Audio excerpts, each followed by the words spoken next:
I mean, just cultivating this sense of happiness and, yeah, kind of being thankful for, I mean, like waking up in the morning and not having pain or not, I don't know, having a war happen outside your city. I mean, just kind of, and I think like a society of happy people is a nice society, because then why should you have all these dysfunctional behaviors as like this cruelty or like cynicism or kind of this insatiable greed, which you think, oh, that's going to bring me to happiness. Like, no, you cultivate it inside. It's not an exterior thing. You don't need bigger cars and shit. It's like, and I think that's kind of the, like, what is it that brings you to become like a happier person, and try and sort of find that thing that transforms it.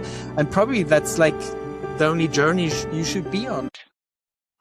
Welcome back to Shine In and Out, the space where science meets soul.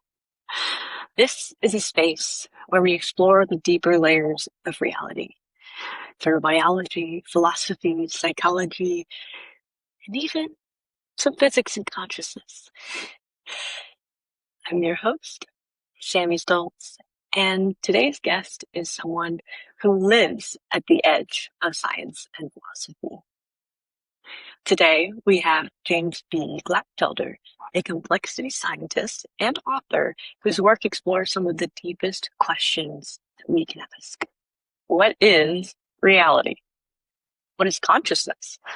And what if everything we think we know is incomplete?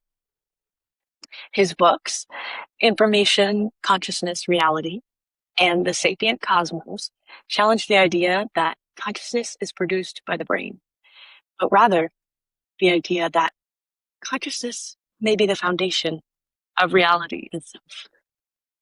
So today we're going to explore a question that changes everything. What if consciousness isn't inside reality, but reality is inside consciousness? So let's jump in. Hi, James. Welcome to Shining It Out. Hi, Samantha. Thanks for having me.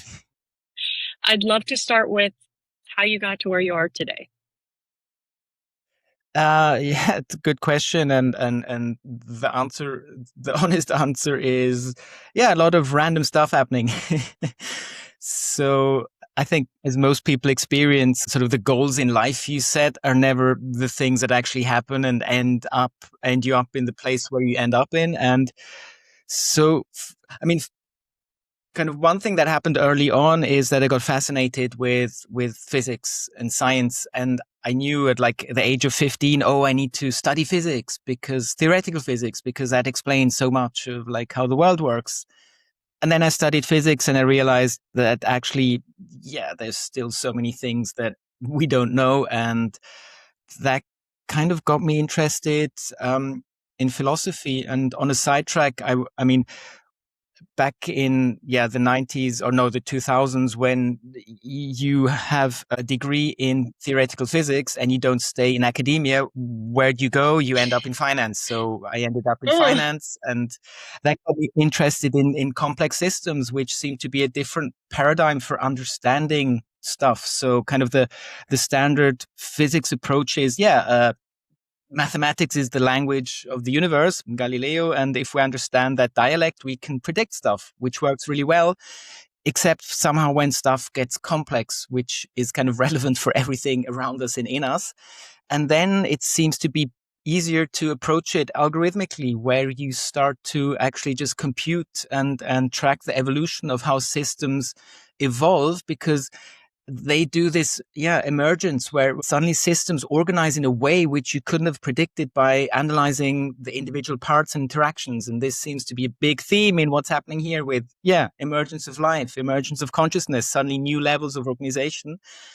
And this seems to be very hard to address if you're using a mathematical toolkit. So those two things sort of blended in, and got me interested in sort of the philosophy of science and generally interested in metaphysics. And when I realized, to my great horror, that actually the assumptions we've been told about the nature of the universe, which supposedly is coming from science, this idea of physicalism, there only exists physical reality and only physical processes. That's it. There's nothing more to the story. There can't be. Yeah, that this is a metaphysical belief. This is nothing which comes out of science, and this is something you cannot prove or disprove. So I was like, wow, that's crazy. What a crazy blind spot. That kind of this working assumption has been lurking there.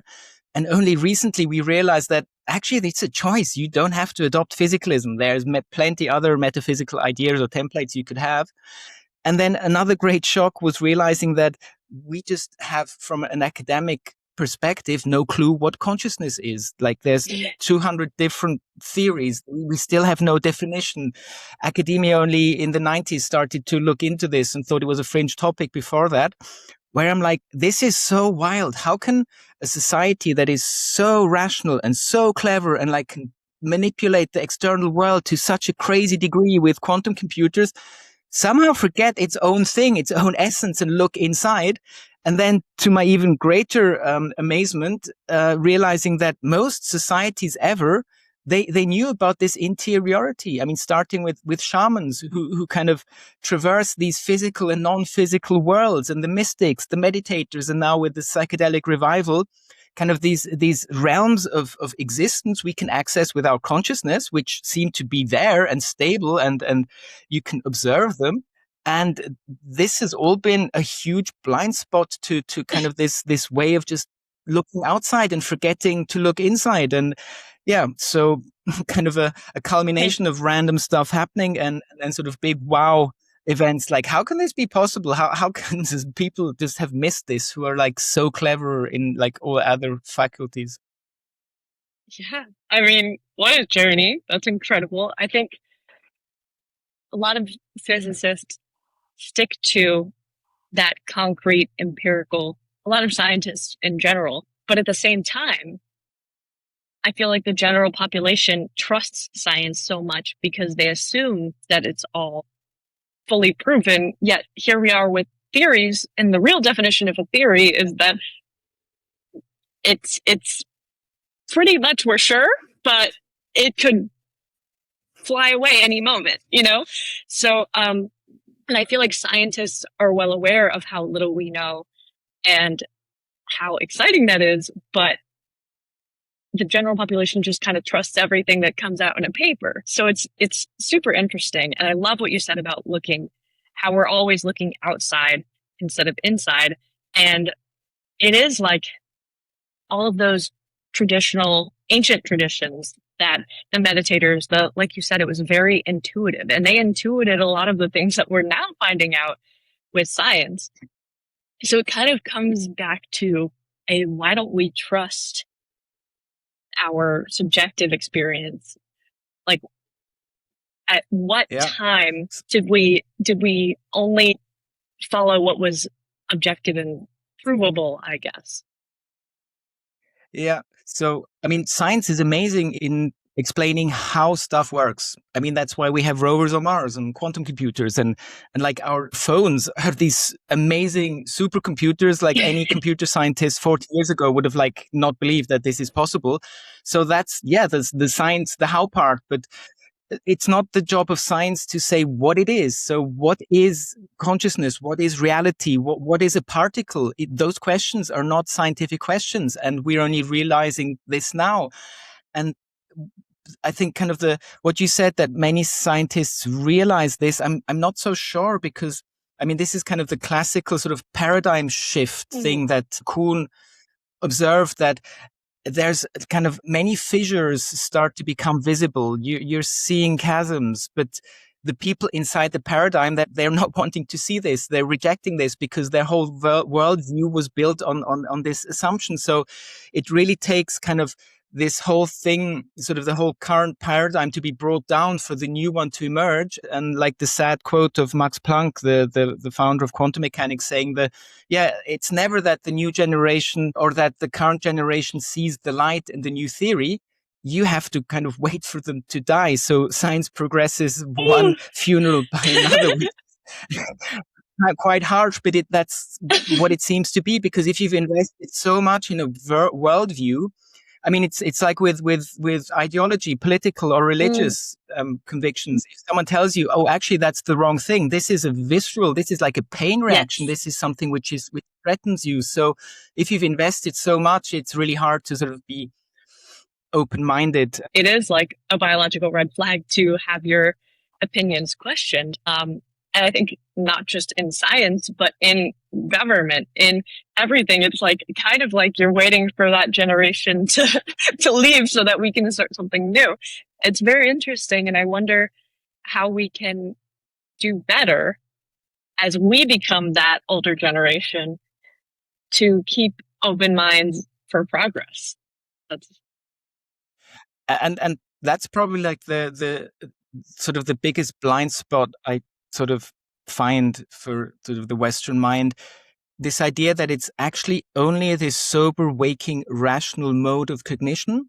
That's the only thing you should be in, because that's the only thing which gives you truth, access to knowledge, and everything else is kind of like a waste of time, a hallucination, a delusion, or whatever, superstition, something romantic. It's only sober, rational thought, which is the cognitive mode to be in, which is wild because we know the spectrum of the states are from altered states to, in all different forms. We can have cognition in so many dimensions, and we choose this very thin slice, which is fine. I mean, it gives us technology. With our technology, we could make life better on Earth for so many people if we would want to choose to. For some reason we don't, which is tragic and ironic. But yeah, it's kind of just realizing that by missing this whole other kind of realms of being conscious, of experiencing reality and physical reality, non-physical reality. If you don't know about this, then you're kind of stuck in this disenchanted state of usually it's either you're sort of scientifically minded, and then you know that, hey, this is all random, makes no sense, kind of this cosmic nihilism, there's no purpose, you die, that was it.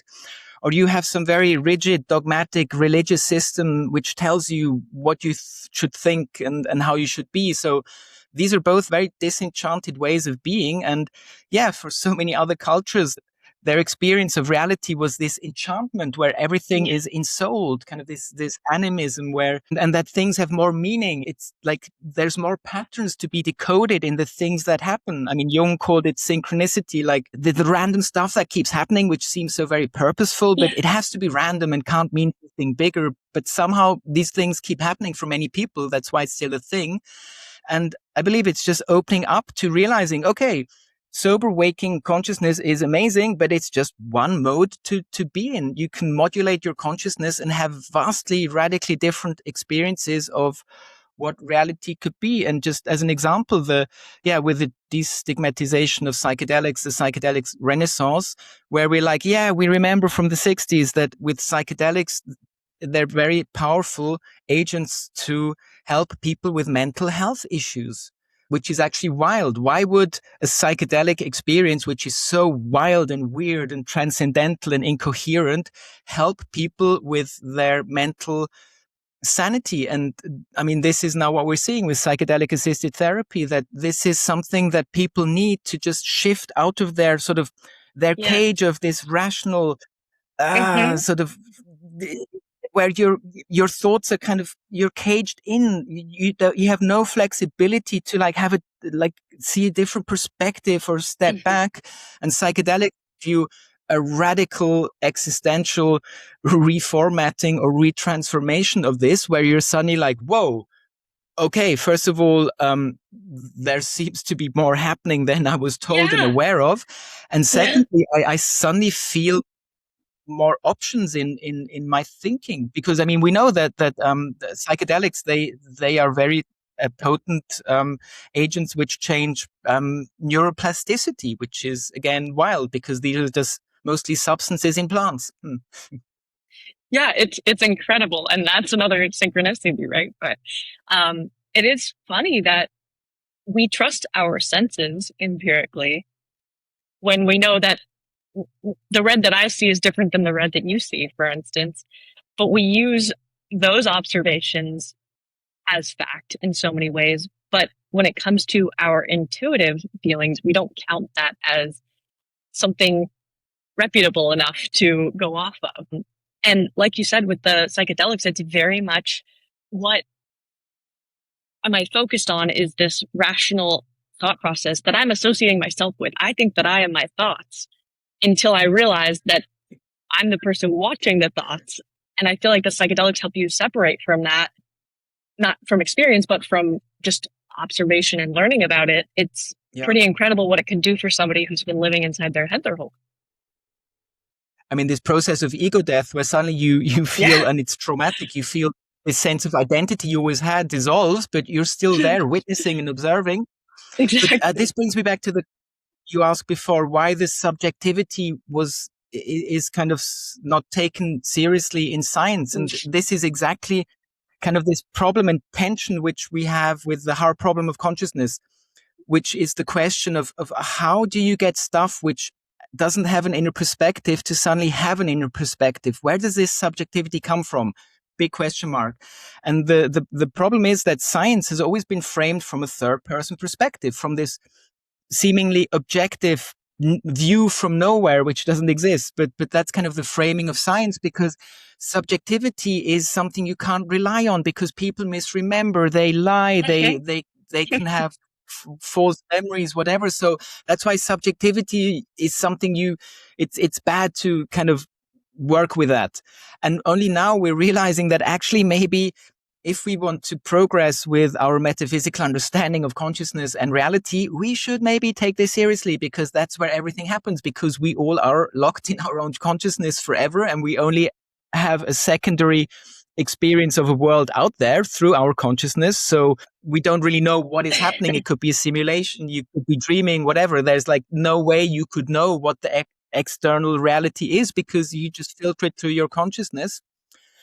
And this is now something which, again, with the psychedelic renaissance and so many universities now having psychedelic research programs, where they're now just first charting the phenomenology of these psychedelic states. So this is 2026, and we're doing the thing we already started in the 60s with a little hiatus, where we're just listening to what are these people experiencing? What are they reporting?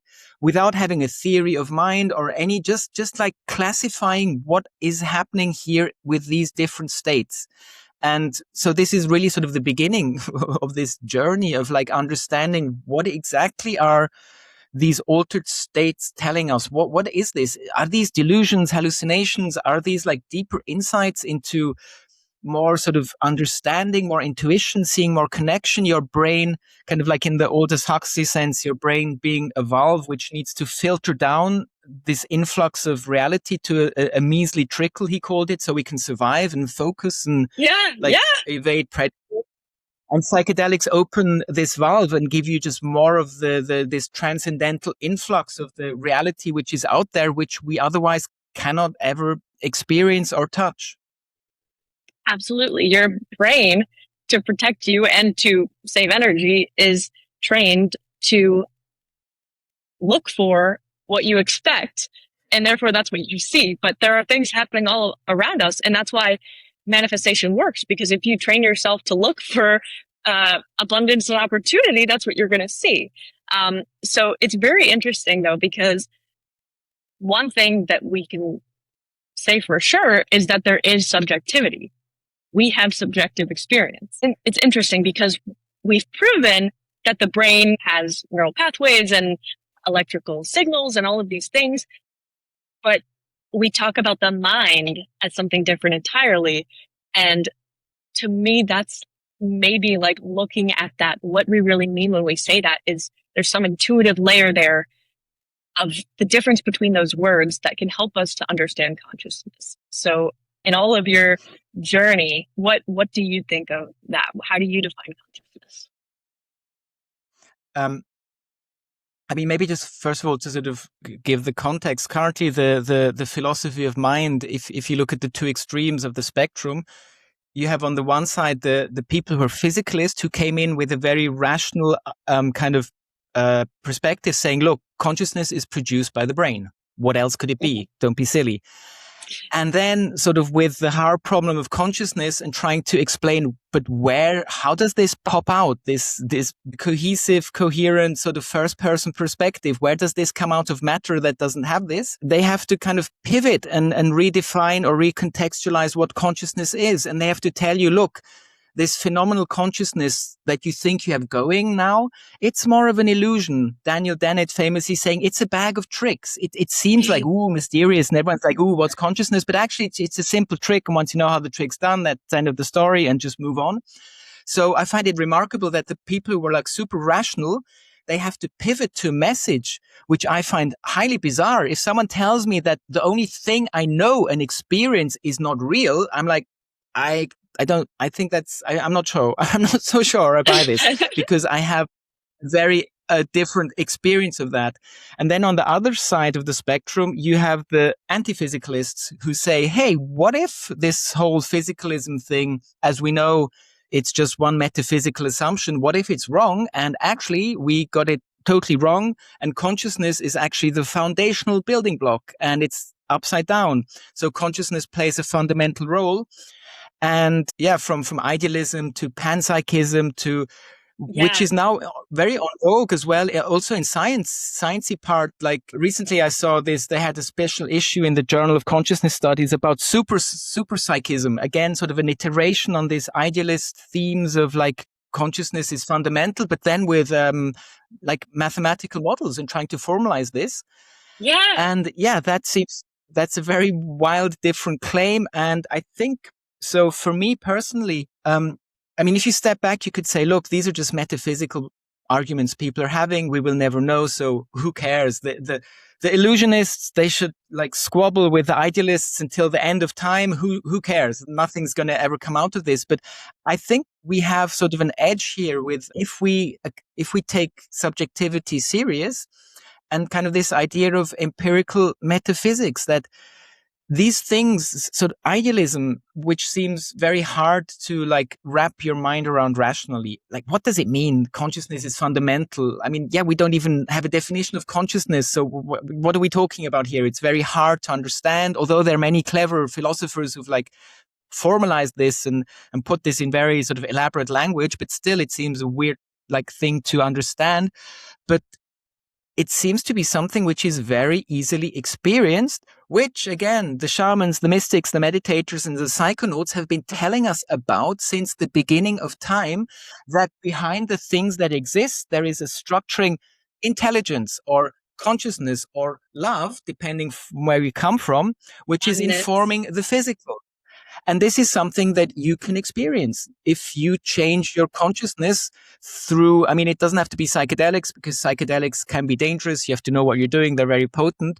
But holotropic breath work or trance or meditation, which is a very hard way to get there, but you can, through meditation, experience how your personal individual consciousness also goes through this ego death, and you suddenly sense this field of awareness which is behind the things. Exactly. I mean, and these are this is like stuff from the Vedas, thousands of years old, and then sort of made sharpened by Buddhism. I mean, these are things everyone has known forever, and the Western mind somehow never got this memo. And now we're sort of slowly catching up and realizing that maybe this isn't just about philosophical debates here, but these are things which can be experienced.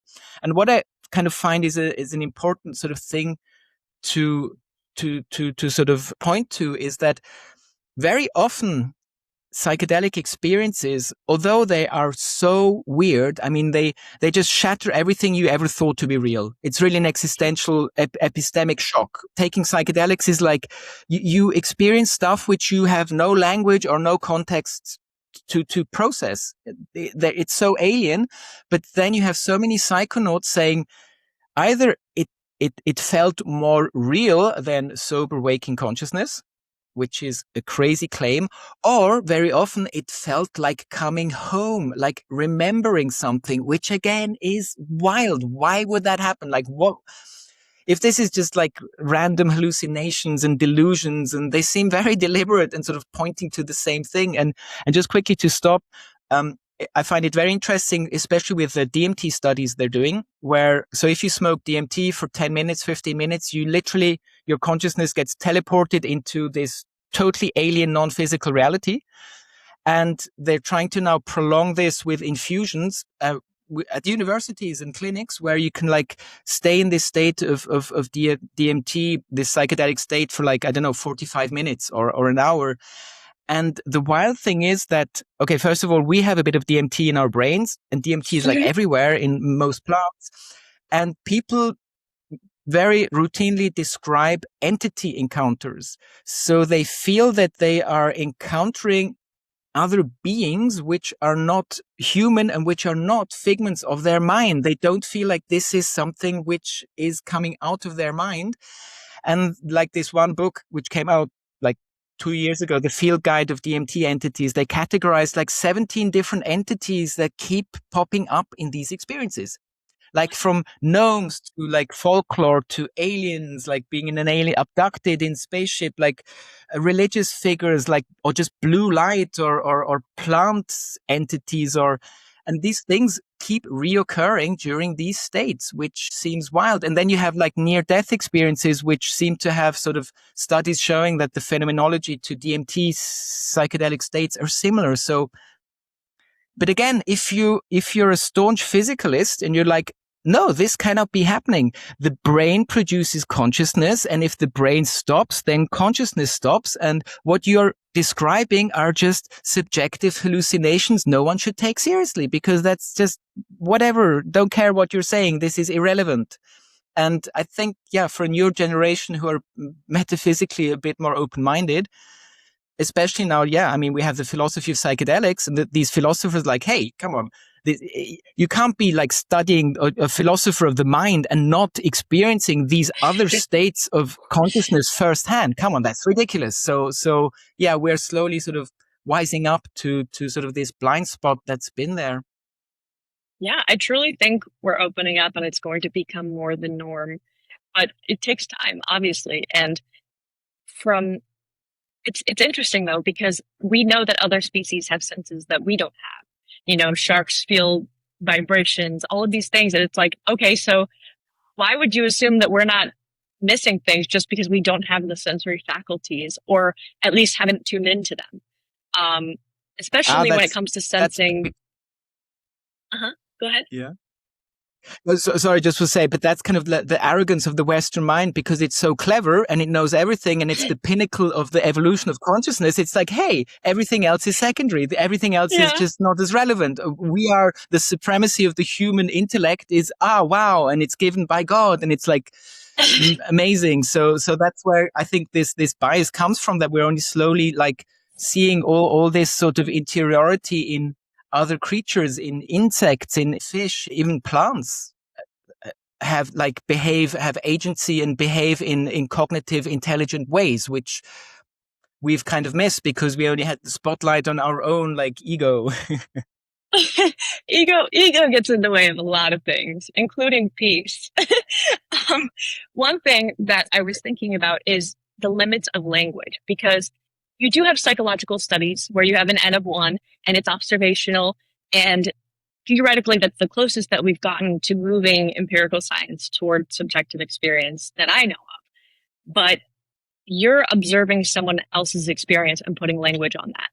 That is like 2 steps away. Not only, even if we had the person explain their subjective experience, that is in their language, even though it's the same language, it is their interpretation of every single word and how they go together differently than anyone else could because of their experiences and their lens and all of those things. So how can we truly know anything except for what is happening exactly to us, and how can we ever communicate that properly?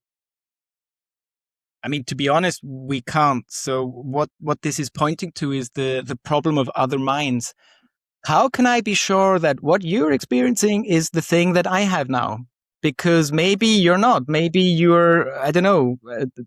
I mean, this goes back down to sort of the baseline of existential terror, solipsism, which is the philosophical claim that actually only your own mind exists and everything you're experiencing is created within this context of your own mind. So there's no other agency there. It's only your mind. Everything you're experiencing is just like in a dream, which is all created by your own mind. And remarkably, solipsism cannot be like diffused theoretically or empirically or in any way. And the only reason why this isn't a bigger deal is because most philosophers just agree that if you adopt solipsism, where do you go from there? It just has no utility. It's just like the baseline of like, it's just like, we can't know anything. And that was the end of it. So, but, that's kind of like sort of the bottom sort of metaphysical sort of danger there that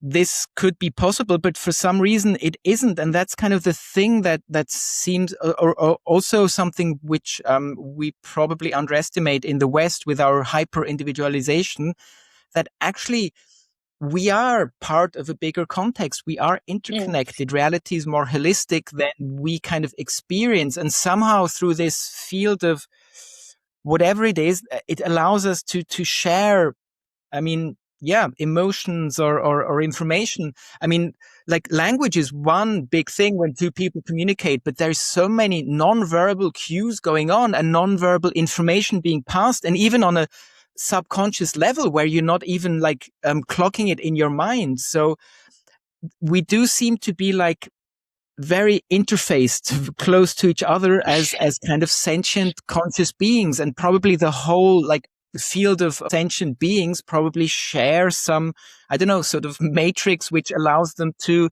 sort of interact in a way which somehow doesn't bring up the problem you just mentioned, which could be there, which is a theoretical problem, which could be real, but somehow in this context of consciousness existing, it's somehow more of a holistic thing that my consciousness doesn't just stop here. And again, it comes sort of to this in sort of one way to look at consciousness in idealism. So what if the brain doesn't produce consciousness, then what the hell are you talking about? Where does it come from? Well, again, the idea that your brain is more a receiver of consciousness. So it's tuning in to some field of more fundamental consciousness and is like bringing it out there, like your radio. So when you listen to the radio, it's not the radio station inside your radio, but it's tuning into a field which is carrying information. And kind of this sort of example seems to be kind of an easy one to sort of start to wrap your head around what idealism, how this could function and work. It's so interesting. Like if we're looking at what is irreducible, right? Like what we cannot explain. We can explain a lot of things with math. And does that necessarily mean that it's not fundamental? Like if we can't explain consciousness, but we know that it is prevalent, then is that something that's fundamental? Same as like we haven't found anything smaller than a subatomic particle.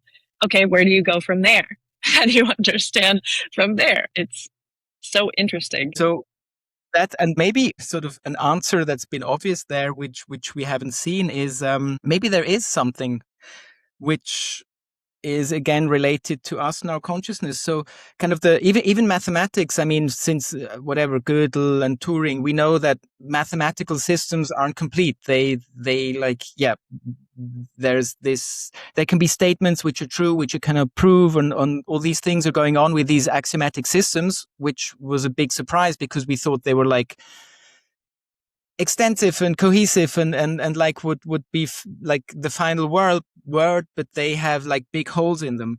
And so it kind of comes down to the question Leibniz asks, why is there anything? Because nothingness seems so much easier. And maybe that's actually a bad question to ask, because sort of again, trying to address this from an empirical metaphysical perspective. So DMT comes in two forms, either the one you drink with ayahuasca, or you smoke, the one I was referring to before, which is NN-DMT, or you have 5-MeO-DMT, which is in the venom of some toad in Colorado. And the 5-MeO is a very different experience. It's kind of, it's very interior. And the author Michael Pollan in 2018, when he wrote, I think it became a bestseller, How to Change Your Mind, where he was kind of sort of bringing this psychedelic renaissance and kind of the health benefits and like all of this psychedelic research into the mainstream. And he describes his observation of, or his experience of smoking 5-MeO DMT. And he explained it like reality started to disappear, like one category after the next, just space, time, stuff. And he was left in a place where nothing existed, but observation stayed, awareness stayed. So there was, although there was no perspective, there was no like locus, but he was still there, like witnessing nothingness. And he said afterwards, he's very happy that something exists and not nothing, because he was in a place with nothingness and that was terrible. But maybe that's the thing, that sort of this base awareness, this is something which you can't like get rid of. So having sort of observers of awareness is sort of the most irreducible thing, which again would tie into this idealism theme, that's the only thing that exists. So that's the thing which you cannot, it's the ontological primitive that cannot go out, and that never goes away. Even if you take away everything and nothing is left, there's still awareness there, which I find is an interesting thing. So why is there something and not nothing? Because apparently there is some sort of field of awareness which exists, and and due to that we have kind of all these other manifestations down the road. So to dive a little deeper, energy in general, as we know, can't be created or destroyed, is fundamental to everything. Whether you're a solid, whatever you are, there's energy involved.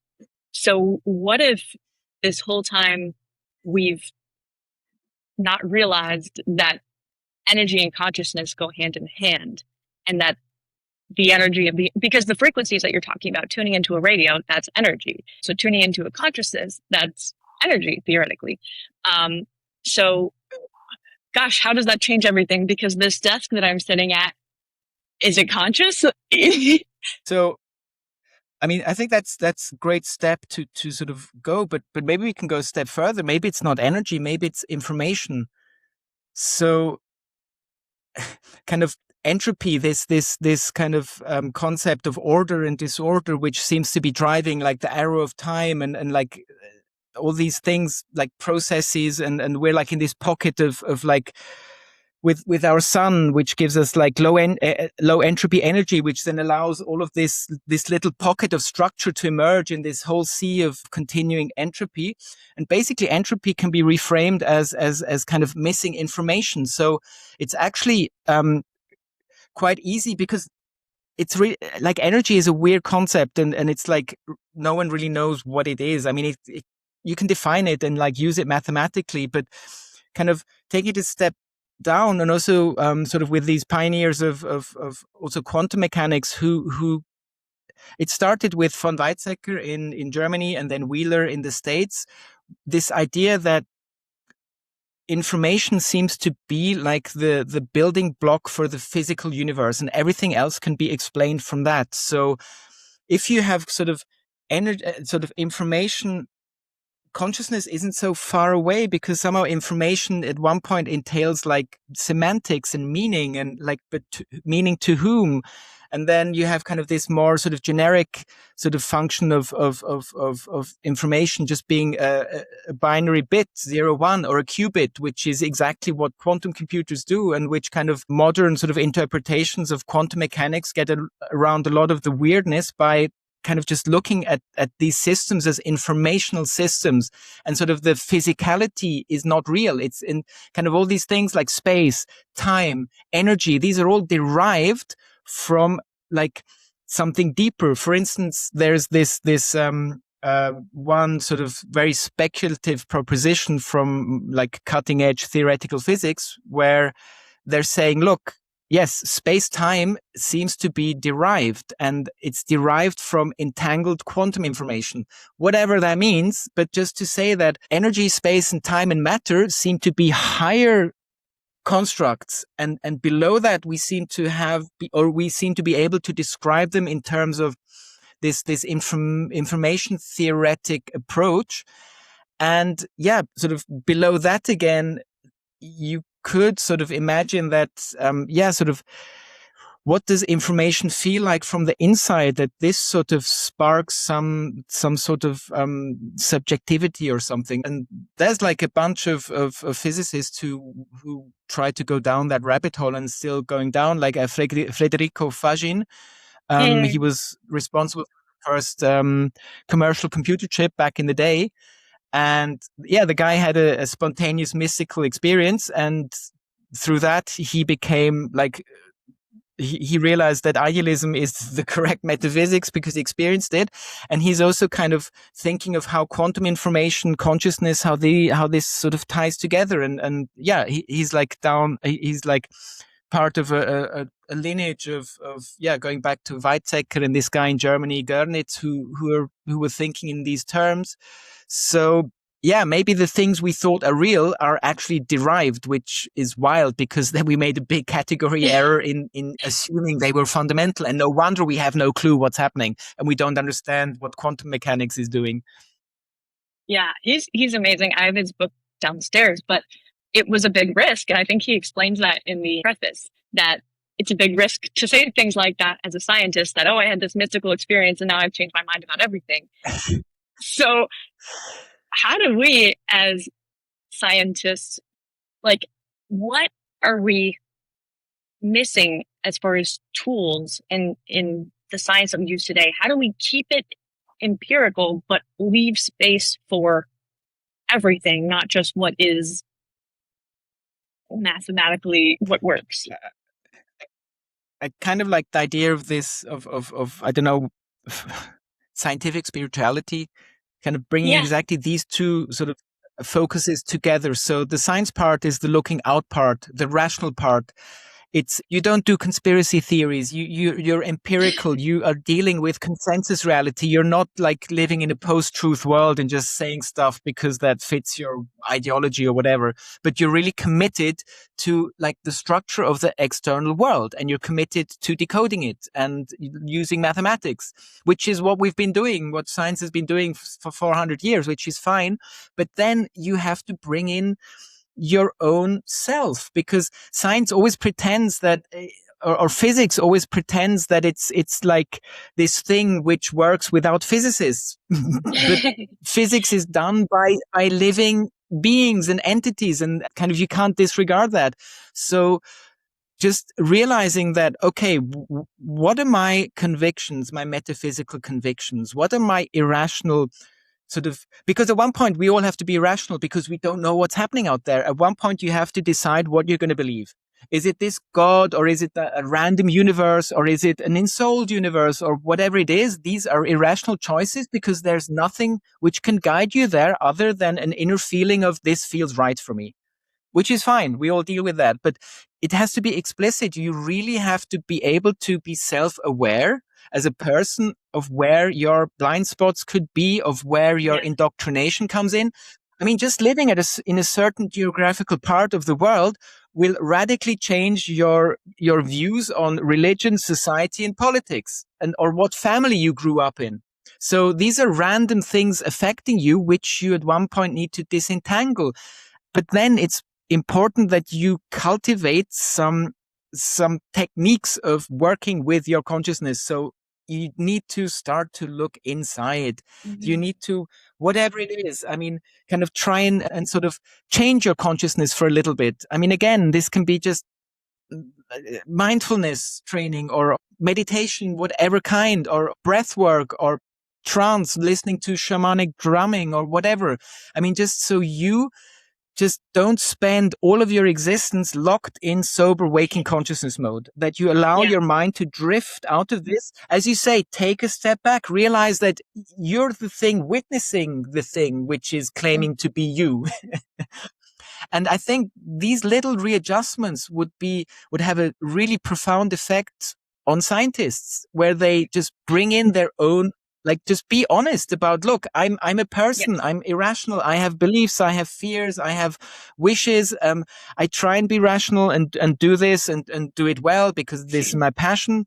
But just being more overt that we're human beings and what this means, and that we're conscious beings, and that we live with this uncertainty that we don't know what is out there, and that we only see this random little aspect of reality through our senses. I mean, the little bit of the visible spectrum. The I mean, sliver. and we think the world out there. So, I mean, coming back to Kant, which the noumenon, there is this thing out there which we cannot experience and know if we're in sober waking consciousness.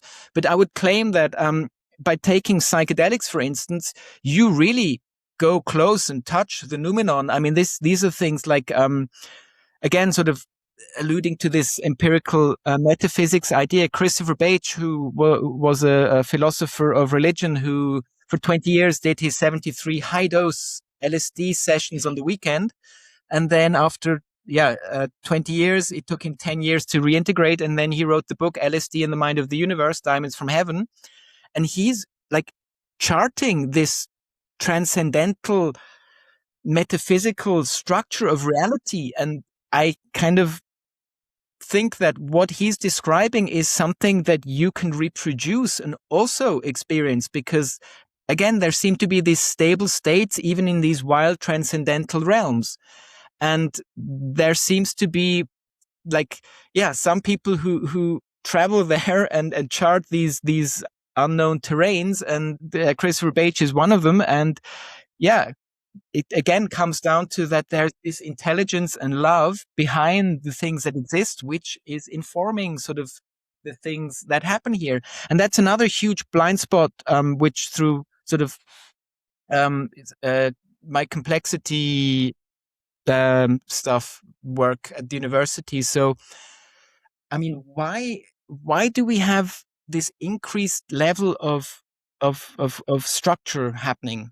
Again, like life, and then life has consciousness, and then consciousness starts to terraform and build computers, and then we have AI, and then we have like, what is going on there? And kind of the explanation from a physicalist point of view is that that's just a brute fact. It happened. What do you want to say? It's just like, that's what happened. Otherwise we wouldn't be here. So that's it. But it seems to be something that's actually, I mean, I would claim baked into the fabric of reality that allows structure and ever higher levels of information processing. I mean, that's what we see on Earth every day.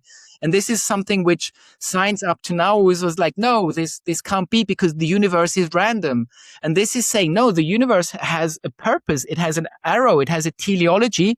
And what it wants to do is assemble ever higher levels of structure.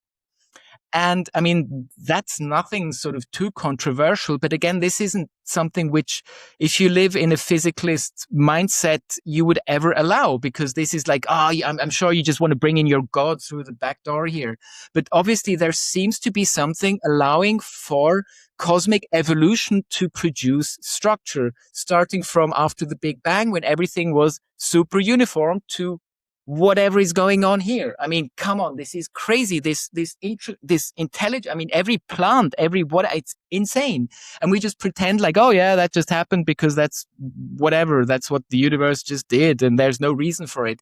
So kind of being more open to like, sort of that maybe there's more purpose being exhibited in cosmic evolution than we have now up to now ever allowed, with this implicit physicalist mindset claiming that this is not possible. So once that started to become looked at more critically, then you're open to sort of reinterpreting a lot of things, and also open to maybe sort of re-enchanting the universe again, because it becomes magical again, in a sense. It's not like this.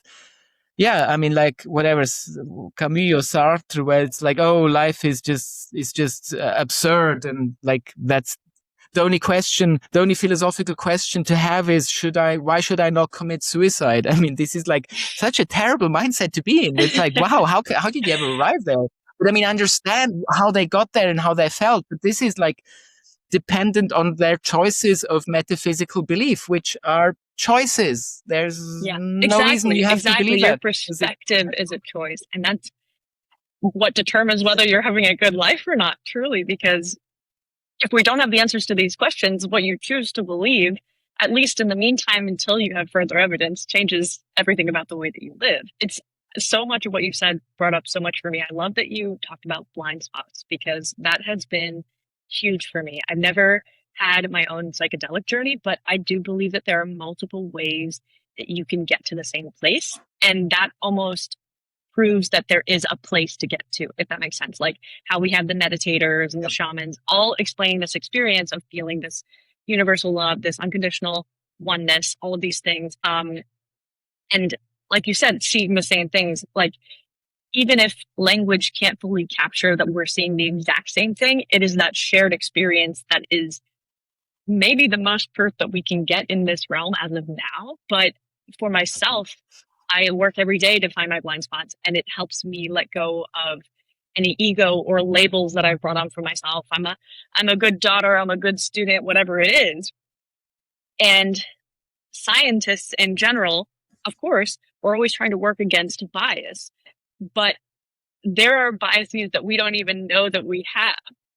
So, especially when it comes to the older scientists, the older generations, they have all this crystallized intelligence that they think is concrete instead of being open to fluid and dynamic systems. So, really, what this brings me to is, and you're welcome to comment on the other stuff too, but if it is information that is fundamental, then consciousness comes from information. So in the age of AI, which is huge compilations of, well, I guess information, the way that I define it is data. And you might have a different definition that you're talking about, and maybe you could elaborate on that. But in that sense, though, if information is a prerequisite to consciousness, would you see AI ever reaching a place of what we consider consciousness from our experience? Yep. So, but actually, I think it's the other way around. So consciousness is the fundamental thing, but information is the fundamental thing of the physical reality. So consciousness is like the huge container containing physical reality, and within the inner container of physical reality, information seems to be like the only building block you need to then construct all the stuff in there. And what you're asking is like, yeah. So first of all, the question is, what do I believe consciousness is? So if consciousness is only neurons firing in the brain, then obviously not. Okay, but let's not, I mean, I don't believe that. So what if you can build contraptions in the physical world which tune into this field of base consciousness or cosmic consciousness, which our brains do and the brains of animals do, and maybe plants in some sense do as well. And then the question becomes, which don't have brains, but somehow tune into intelligence, or termites, which act as a superorganism, which has intelligence, but every single termite is stupid and doesn't know anything. So somehow accessing intelligence and consciousness. So the question becomes, is this a privilege of biological systems, or can you have non-biological systems which do the same? And I think kind of just being cautious from, again, sort of this focus on like the human sort of supremacy of consciousness and like life being sort of privileged, kind of those pitfalls. I would say, yeah, actually, why not? Why should it just be organic contraptions that can tune into and bring in consciousness? I would say that to be super cautious, we should open up to the possibility that digital circuits at one point should be able to do this. But again, we have the problem of other minds. How will we ever know? Because if you argue that you have an inner world going on, I believe you, because you look very similar to like the thing I am, and I can get that. But if my LLM tells me, hey, look, I have feelings, I have interiority, I would never know if it's just pretending to do that or actually do that. So until we have better ways of knowing, of actually defining and having a theory of consciousness, until then, the question's just like mute. I mean, I already feel now that sometimes the way that my LLM behaves is like, wow, there's something going on there. But again, that could just be my sort of projection of sort of, that's another thing which our brain does. It's like looking for, is there another mind out there? can I find And then kind of, proof of so what we're I know trying to that's believe already. yeah, but I think it's probable that if it's complex enough, and I mean, there's this integrated information theory thing from Koch and Tononi, one guy being sort of a pioneering neuroscientist, where they, and this was, I think, or I believe, was the first sort of formalization attempt of consciousness with mathematics, where they were saying, look, consciousness happens if information is being processed like in a very dense way.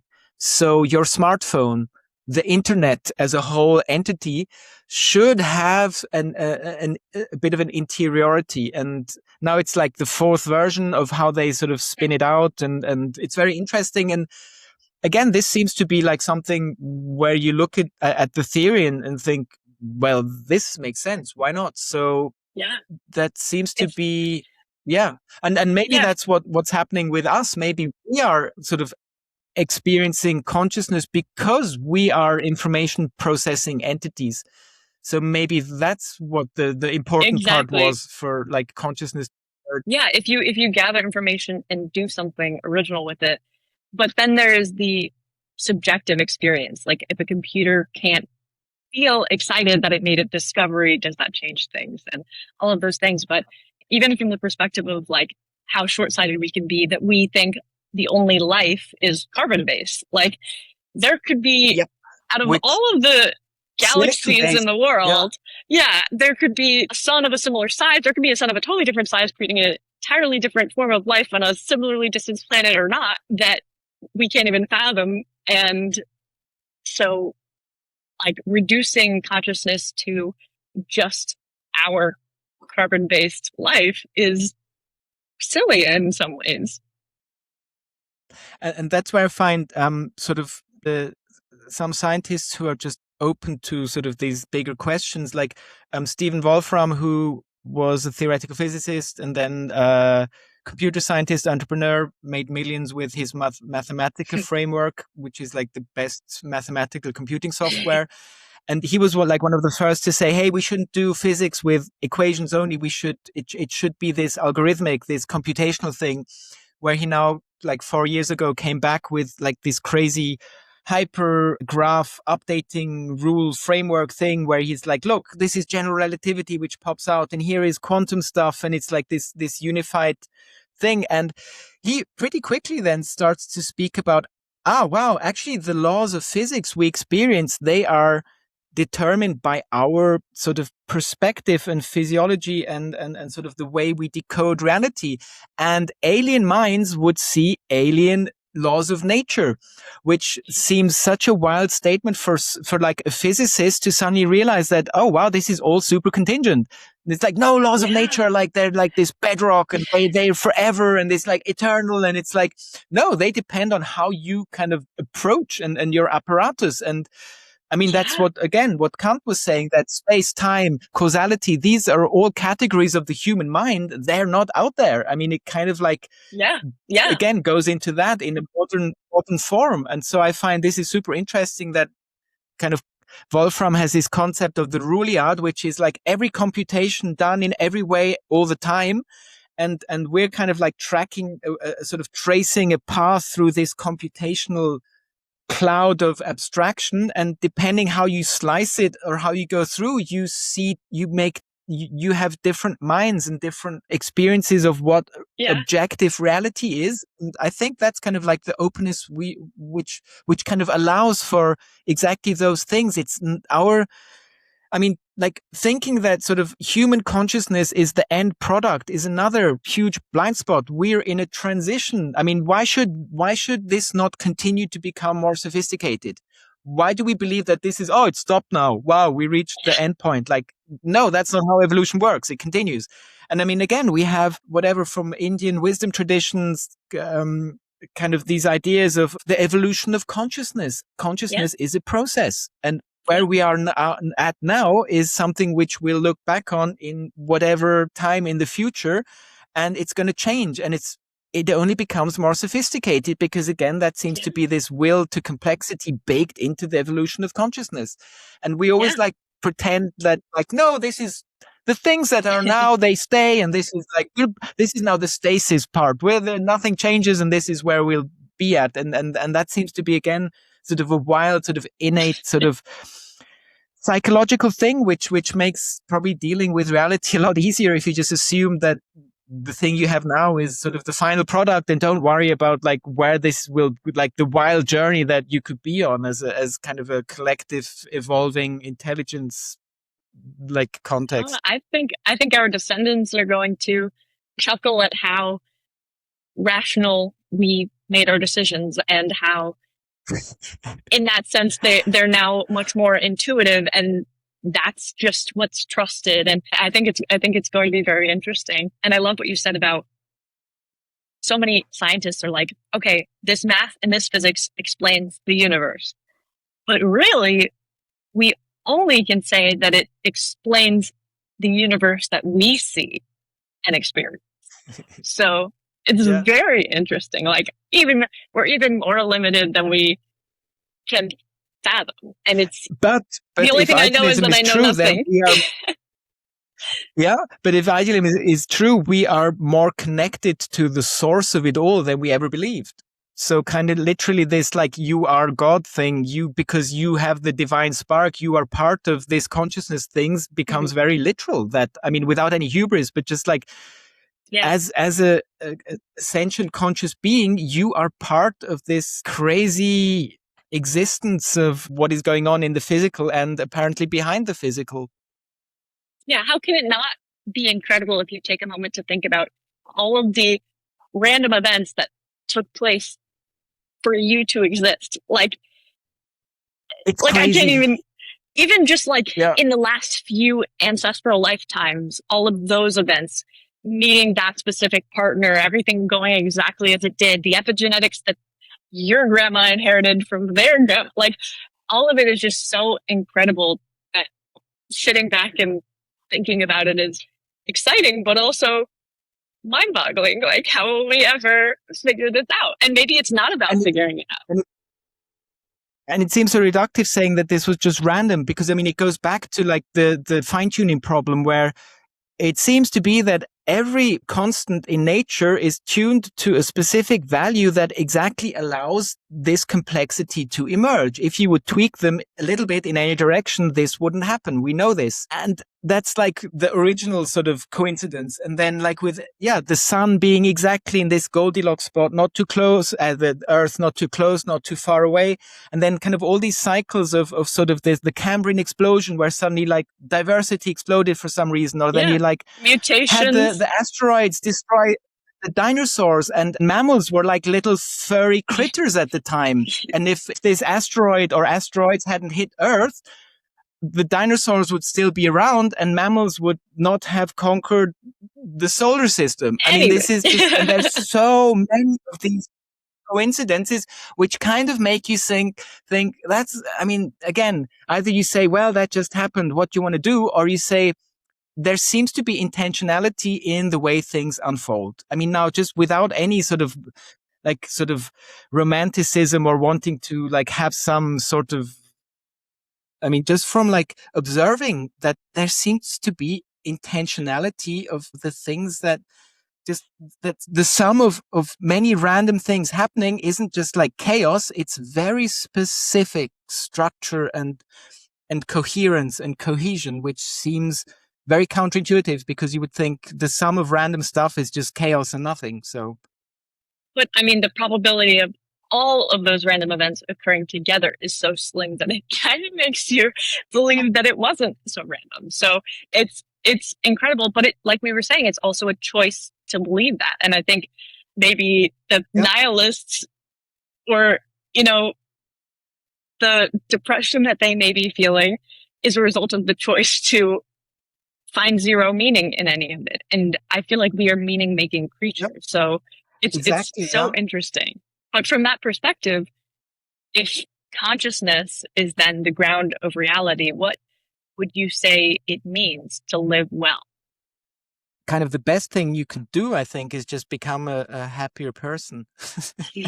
I mean, just cultivating this sense of happiness and being thankful for waking up in the morning and not having pain or not having a war happen outside your city. I mean, just kind of, and I think like a society of happy people is a nice society, because then why should you have all these dysfunctional behaviors as like this cruelty or like cynicism or kind of this insatiable greed, which you think, oh, that's going to bring me to happiness. Like, no, you cultivate it inside. It's not an exterior thing. You don't need bigger cars and shit. It's like, I know. And I think that's kind of like, what is it that brings you to become like a happier person?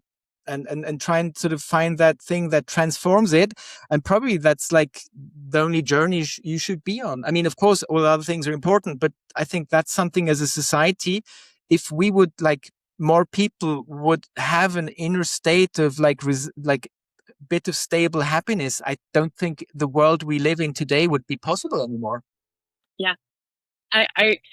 And I think it's a separation between the ego and all of the labels that it holds. Like, the only reason why you feel you need a car, especially if you feel you need it to be happy or to be seen as a certain way in society, that is just dictating all the way back to the way that you want to be perceived instead of living the way that you want to live. So I couldn't And agree it's also more. taking yourself so seriously. It's like, no, just be more relaxed and like just laugh, like be able to laugh like about like the things you do, this like all the stupid things that happen that you do, like just don't take yourself so seriously, Well, yeah, just let it being more be relaxed freeing. with yourself. Yeah. Yeah, like even, especially like scientists hear me now. Like, I used to be so, I need to know the answer to this or I'm dumb. But really, it's the smarter you are, the more you realize that you can't really know anything. And that's the incredible part. That's the exciting part. And that's why I'm a scientist. Absolutely. I love it. And being able to live with that and accept it. And being able to live with that and accept it, that's okay. It's okay that you only will ever have partial knowledge. And that's fine. That's not a big tragedy, and you can live with that. It's fine. Not only is it not a tragedy, it's the reason that I wake up excited to learn more. Maybe uncover something that hasn't been uncovered. So absolutely. Do you have any wisdom you would like to impart on the audience before we wrap up? Maybe just one, as we were talking about blind spots, which one that sort of became for me more in the last weeks or so, that sort of on a spirituality level, if you have this sort of punishing father god archetype, that will have a big influence on how your society will function and create systems. Whereas the alternative, and this is kind of the original spirituality with Gobekli Tepe or whatever it's called. So originally humans had the goddess, the nurturing goddess archetype, which is again a very different cosmological principle than the punishing father.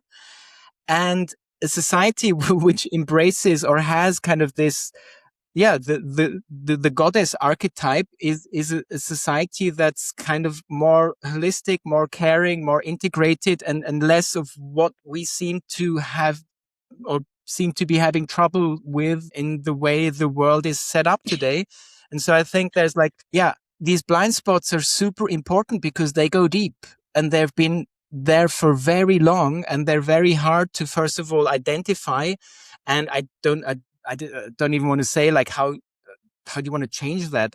But I mean, at least sort of identifying what they are and start to fill in or realizing what the counter principle would be, what like alternative could be, and what those alternatives could offer is like, it's empowering and sort of, I don't know, inspiring as well. Yeah, I think about that a lot. And I have a lot of guests that talk about the balance of masculine and feminine energy, the masculine being the output data, all of that stuff, and the feminine being the intuition and the being okay with not having answers. And that all comes into what you're saying about the gods that we perceive or choose or whatever it may be. When people say that they're like a God-fearing man or a God-fearing woman, I just chuckle because I don't want you to have morals based on fear. I don't want you to only be kind because you're afraid of what's going to happen to you in some imagined afterlife. So, and then it comes down to there are really two umbrellas of emotions that I have been able to fit every other emotion into, and that is fear and love. And love in the sense of unconditional love, not in societal hallmark movie love. And it kind of feels like the distinction that you made between the male fearsome god and the loving female goddess is really a perfect depiction of that distinction and how we can lean toward still having structure, still having morals, still having, in fact, now more the desire to be good for the sake of being good, for the sake of knowing that you are loved and there's nothing that you need to be afraid of, because fear creates anger, fear creates all of these war, all of these things that we're doing, all of these things that we believe that we have lack and we need to make up for scarcity by taking, all of these things that we could just be living so differently from a different lens. And if we could get everybody to do that, Yeah. the world would be very different. So I really appreciate that perspective. And it's not even a criticism of like the masculine or principle. It's about an equilibrium. And again, these are like ancient sort of ideas, this yin and yang. You need the equilibrium, because if one just is dominant, it's dysfunctional. You need to have balance in both. And I find it also, as you said, kind of this idea of being like fearing God. That's the last thing, that the divine is love. That's the principle of love. And the last thing it would want is for you to fear it. Fearing God seems to be something which you would come up with if you want to institutionalize the thing and make and have it be a power structure to be able to control people. Because fear is not a divine principle. Fearing God is like, that's like the antithesis of the idea of God. I know. And not only that, but in the same sense, moving from love to fear and moving from intuitive knowing to here's what the textbook says and that's what's true. It's almost like we've shut down these parts of ourselves and become easier to control and follow whatever society tells us to, because we're not listening. We're not taking heed of what's going on inside of us and trusting that it's worthwhile to listen to. And I think that will shift as well. Look, the scientific spirituality part, the looking inside and finding what feels right there. What is but then not just from an egotistical perspective, but really from sort of an essential perspective. What is the right thing? What do I feel is the right thing to do?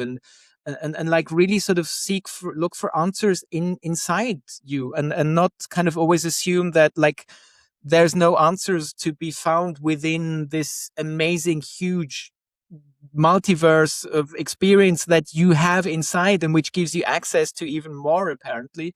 So yeah, just shifting the focus there as well. Yeah.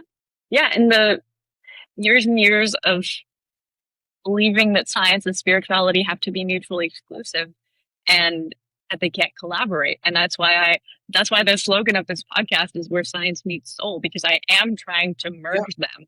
And I want to understand where one ends and the other needs to take over. So if you have your own definition, where do you think science meets soul? Where do you think they need to meet in the middle?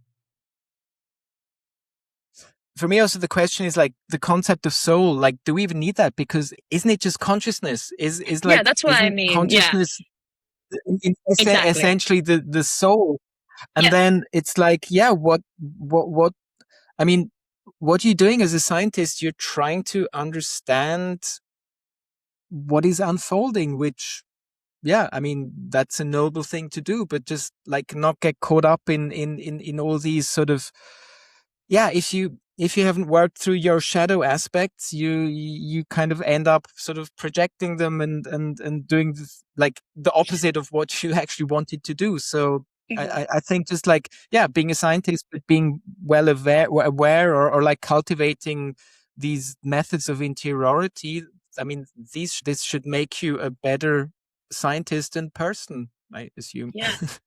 I think there is something beautiful to each end of things. Like, science is incredible. We want to understand. And it's so cool to see something to be able to explain it. Like, you see a caterpillar turn into a butterfly and science explains it. But when you're just trying to explain something, you kind of miss that sense of awe, that the probability of all of these things occurring is so slim that, like, my heart's gonna explode. So I think the consciousness, the spirituality is bringing the awe back into allowing things not to be fully understood and seeing the beauty in that. I mean, a re-enchantment of the universe. That Yeah, that I seems love to that. be the sort of the project we should be on. Yeah, that we really sort of like, wow. I mean, every day wake up and just like, this is amazing. This is amazing experience. This is Yes, an amazing reality I'm embedded in. This is insane. This is just wild. I I should know. really like, yeah. Even if stuff goes wrong, it's like, whoa, like, this is a Yeah. moment that will never occur again for anyone else ever. Like, even that And alone takes you away from, oh, woe is me, you know?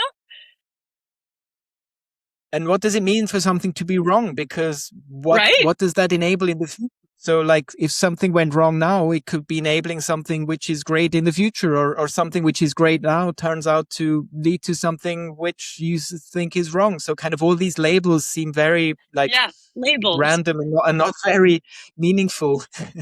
It's a very human thing. And I wrote an article called "The Soul Has No Labels" because before we had the language to define things and before we had the ego to decide whether something was good for us or bad for us, the soul just saw everything as experience. It's all information. And if we let it Yeah. just be information, then it doesn't need to hurt. It doesn't need to set us back. It can just be a part of our journey. So yeah, absolutely. The labels aren't so I need to useful, look that up, even your though, article. That sounds amazing. oh, yeah, I can send it to you. And I think the reenchantment of the world is going to be our collaborative book next. Yeah. All right. Thank you so much. This has been so fun. I appreciate you Thank being you, here. Samantha. I'm excited to share more of our ideas back and forth. I have all of your links already, I think, but do you have anything you want to share, like about your work, where people can find you and whatnot?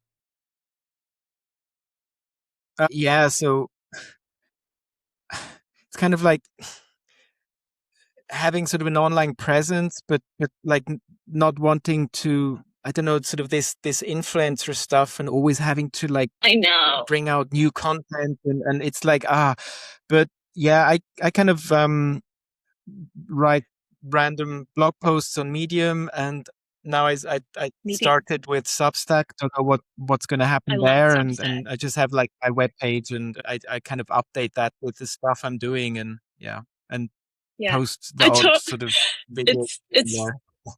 It's so funny. I totally agree because I don't even go on social media myself. Just it doesn't feed my brain the way that it wants to be fed. But Substack has been amazing because it's, people's ideas and just it's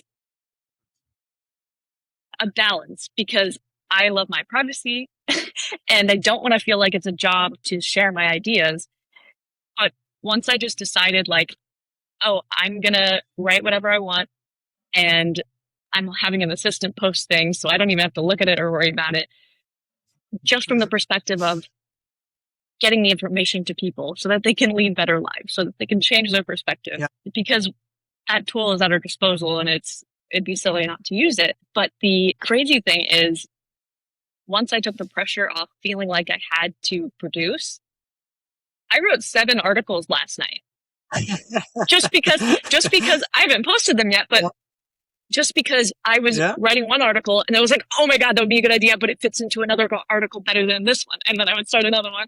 And then I moved 7 in one night. I was like, wow, like the fear of not having enough information or like to post is crazy once you get to that point when you're allowing yourself to flow. So I'm excited to read your stuff, and I'm going to follow you right after we hang out. Will do too. Cool. All right. Thank you, Thank you James. so much. Bye. Thank you, James, for being here and sharing your wisdom with us today. There's something really profound about conversations like this, because they don't give you answers per se, but they change the way that you ask questions. And sometimes that's where everything truly begins. So, everyone listening, stay with those questions. Let them stretch you. Let them deepen you. And until next time, stay grounded, stay curious, stay open, and keep shining.